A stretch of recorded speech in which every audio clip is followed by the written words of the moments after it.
کہو کیا ہم اللہ کے سوا ایسی چیز کو پکاریں جو نہ ہمارا بھلا کر سکے نہ برا؟ اور جب ہم کو اللہ نے سیدھا رستہ دکھا دیا تو کیا ہم الٹے پاؤں پھر جائیں؟ پھر تو ہماری ایسی مثال ہو جیسے کسی کو جنات نے جنگل میں بھلا دیا ہو اور وہ حیران ہو رہا ہو، اور اس کے کچھ رفیق ہوں جو اس کو رستے کی طرف بلائیں کہ ہمارے پاس چلا۔ کہہ دو کہ رستہ تو وہی ہے جو اللہ نے بتایا ہے، اور ہمیں تو یہ حکم ملا ہے کہ ہم اللہ رب العالمین کے فرما بردار بنیں، اور یہ بھی کہ نماز پڑھتے رہو اور اس سے ڈرتے رہو۔ اور ہم نے داؤد اور سلیمان کو علم بخشا، اور انہوں نے کہا کہ اللہ کا شکر ہے جس نے ہمیں اپنے بہت سے مومن بندوں پر فضیلت دی۔ اور سلیمان داؤد کے قائم مقام ہوئے اور کہنے لگے کہ لوگوں، ہمیں اللہ کی طرف سے پرندوں کی بولی سکھائی گئی ہے اور ہر چیز عنایت فرمائی گئی ہے، بے شک یہ اس کا خاص فضل ہے۔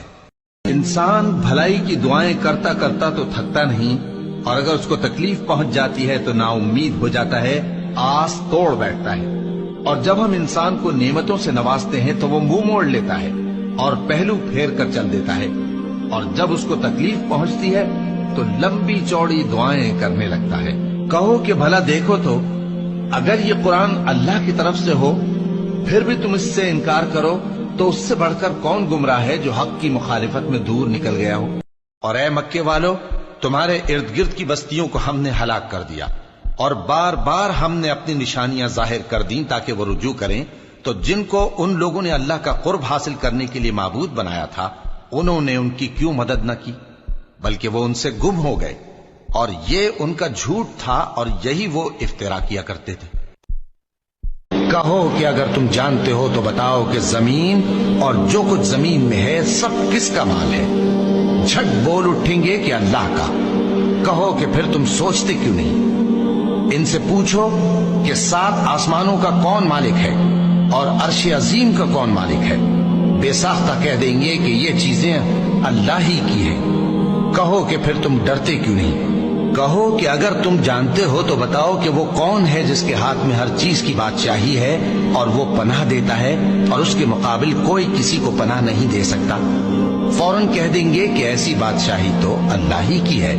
اے ایمان والو، شراب اور جوا اور بت اور پانسے یہ سب ناپاک کام اعمال شیطان سے ہیں، سو ان سے بچتے رہنا تاکہ تم کامیاب ہو جاؤ۔ شیطان تو یہ چاہتا ہے کہ شراب اور جوئے کے سبب تمہارے آپس میں دشمنی اور رنجش ڈلوا دے اور تمہیں اللہ کی یاد سے اور نماز سے روک دے۔ تو کیا تم لوگ ان کاموں سے باز آؤ گے؟